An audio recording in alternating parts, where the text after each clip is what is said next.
Halo guys, jumpa lagi dengan Danang Setiawan. Kali ini kita akan bercerita salah satu manhwa terbaik yaitu Solo Leveling.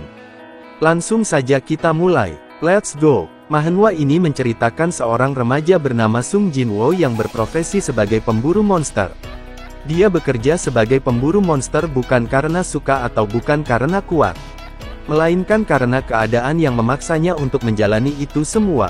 Dikarenakan dia dalam keadaan ekonomi yang kurang serta ibu yang sedang sakit, sehingga memaksanya melakukan pekerjaan ini.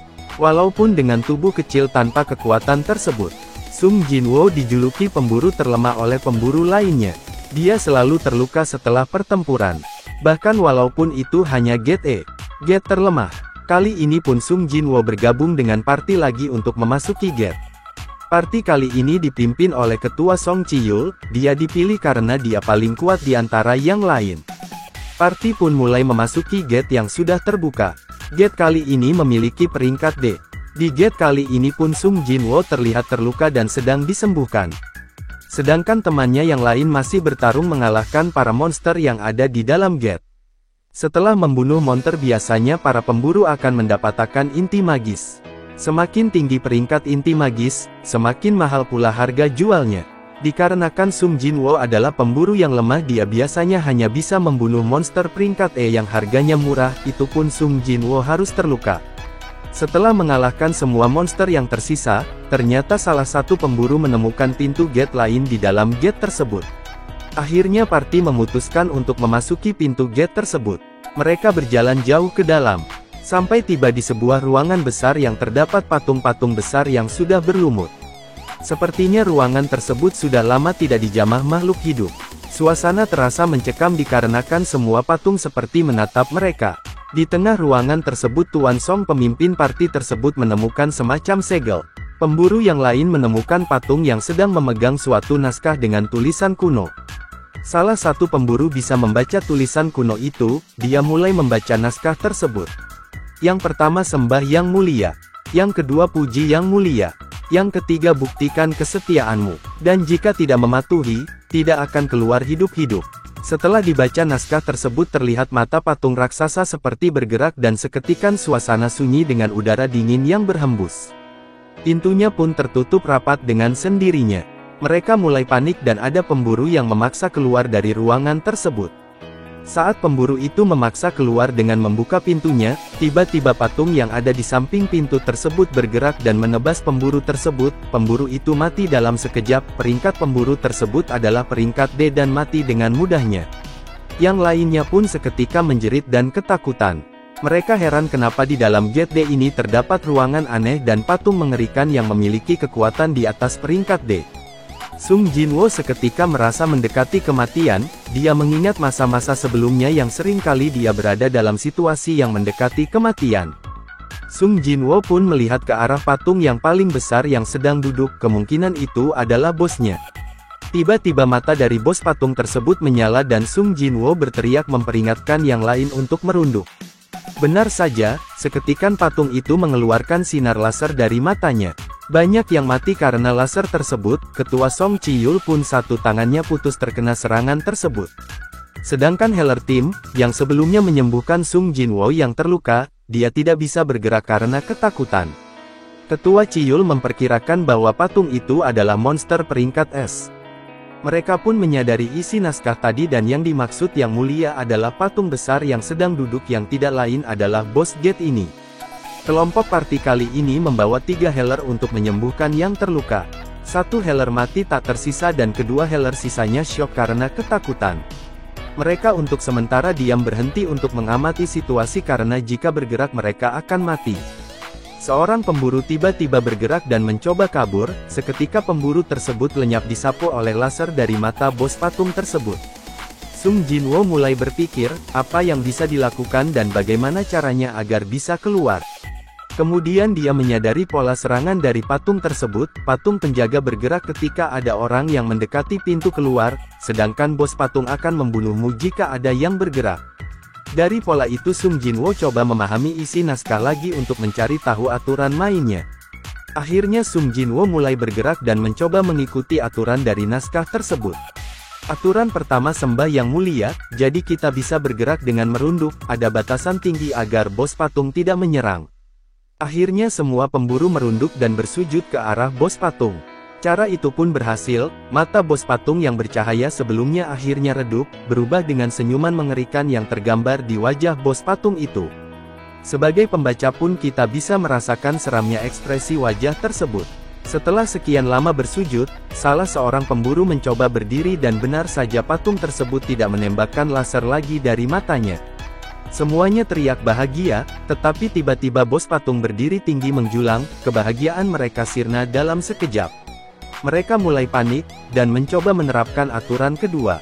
Puji yang mulia, seorang pemburu yang merupakan tokoh agama mencoba memuji patung itu dengan nama Tuhan. Tapi pujian kepada Tuhan itu tidak bekerja kepada bos patung. Akhirnya pemburu itu mati diinjak oleh bos patung. Pemburu yang lain lari berhamburan karena takut diinjak oleh bos besar, tetapi mereka lari ke arah patung penjaga dan seketika mati dibunuh oleh patung penjaga. Di sisi lain Sung Jinwo masih berpikir bagaimana memuji Yang Mulia, sedangkan Yang Mulia adalah seorang iblis. Jika lari ke depan mereka dihadang banyak patung penjaga dengan senjata yang berbeda-beda setiap patung. Jika berbalik ke belakang mereka akan berhadapan dengan bos patung. Setelah berpikir dan mengamati akhirnya Sung Jinwo menemukan ada patung yang berbeda. Patung tersebut memegang instrumen musik, ada trompet, biola dan instrumen musik lainnya. Berbeda dengan patung yang lain, yang memegang pedang, kampak, gada atau senjata yang lainnya.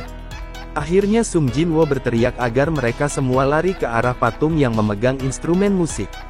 Benar saja, setiap orang yang berada di bawah patung yang memegang instrumen musik akan aman. Tetapi satu patung hanya bisa diisi satu orang. Sung Jinwo yang terakhir mencoba berlari ke arah patung instrumen musik, sayangnya dia diserang bos patung dan dia terkena serangan, untungnya dia terpental dan jatuh di depan patung penyanyi. Jinwo pun selamat dari aturan kedua, puji Sang Mulia. Tetapi walaupun Jinwo selamat dan masih hidup, kaki Jinwo putus karena terkena serangan patung. Sekarang tinggal tersisa 6 orang dari jumlah 17 yang masuk gate tersebut. Bos patung mulai bergerak lagi. Kali ini bos patung mengeluarkan semacam altar dari lantai. Aturan ketiga dimulai. Tunjukkan kesetiaanmu kepada Yang Mulia. Salah seorang pemburu menodongkan pedang ke arah Ketua Chiyul. Dia mengancam Ketua Chiyul untuk mengorbankan dirinya untuk menjadi persembahan Yang Mulia. Dia berargumen bahwa Ketua Chiyul yang mengajak mereka masuk ke situ dan Ketua Chiyul harus bertanggung jawab. Ketua Chiyul pun dengan sukarela berjalan ke altar untuk jadi persembahan. Setelah Ketua Chiyul memasuki altar, satu api menyala, sepertinya itu tidak cukup. Jinwo meminta tolong agar diantarkan ke tempat altar. 2 orang mengantarkan Jinwo, jadi di dalam altar ada 4 orang. 4 api pun menyala, belum terjadi apa-apa. Akhirnya Jinwo mengajak 2 orang tersisa untuk ikut masuk ke altar tersebut, akhirnya semua api menyala, altar pun bereaksi. Tiba-tiba pintu keluar terbuka lebar, mereka berpikir akan bisa keluar melalui pintu itu. Patung penjaga tiba-tiba bergerak dan mendekati altar, semua kebingungan dan merasa takut. Seorang pemburu sudah tidak tahan dan akhirnya lari meninggalkan altar menuju pintu keluar. Yang lain berteriak memperingatkan dan mereka berpikir dia akan mati. Tetapi dia tidak mati dan bisa melewati pintu itu, tetapi perlahan pintu mulai tertutup kembali. Pemburu yang lain pun mengikutinya, dia lari keluar dari altar dan bisa melewati pintu keluar. Tetapi ketika ada orang yang keluar dari altar maka api di altar akan mati satu dan pintu semakin menutup. Sekarang tinggal 4 orang yang berada di altar. Jinwo berharap orang yang tersisa untuk bertahan sampai api biru padam semua, jika api biru padam semua mereka akan selamat bersama-sama. Tiba-tiba Tuan Kim, salah satu pemburu berterima kasih kepada Jinwo. Karena berkat Jinwo dia masih hidup sampai sekarang. Tetapi dia langsung lari keluar altar karena ingin selamat sendiri. Tersisa 3 orang dengan patung penunggu semakin mendekati mereka. Ketua Chiyul akhirnya paham, selama masih ada 1 orang di altar, pintu tidak akan tertutup sepenuhnya. Akhirnya Ketua Chiyul menyuruh Heller membawa Jinwo keluar bersama dengan dia mengorbankan diri. Tetapi Heller sudah tidak bisa berdiri karena kehabisan mana Heller habis ketika menyembuhkan kaki Jinwo yang putus. Akhirnya mereka membuat keputusan, karena kaki Jinwo putus dan tidak bisa berjalan, Jinwo lah yang tetap tinggal di altar untuk dikorbankan. Sedangkan ketua Chiyul pergi keluar bersama Heller. Akhirnya Jinwo dibunuh oleh patung penjaga dan ditaruh tepat di atas altar. Di detik-detik terakhir kematiannya, Jinwo mengumpat kepada semuanya. Dia juga tidak ingin mati, dia juga punya keluarga, bla bla bla. Patung pun melakukan serangan terakhir untuk membunuh Jinwo. Pedang diayunkan ke arah Jinwo. Sebelum kematiannya, terdengar suara misterius di dalam kepala Jinwo, serta muncul window status di depan matanya. Semua persyaratan aturan sudah terselesaikan, misi selesai. Jinwo mendapatkan pilihan. Apakah dia akan mengambil kesempatan untuk hidup dan menjadi seorang player, atau tetap memilih mati? Sudah bisa tebak, Jinwo akhirnya mengambil kesempatan hidup kembali dan menjadi seorang player. Oke guys, sampai di sini dulu cerita solo levelingnya. Jika memang peminatnya banyak, kita akan teruskan.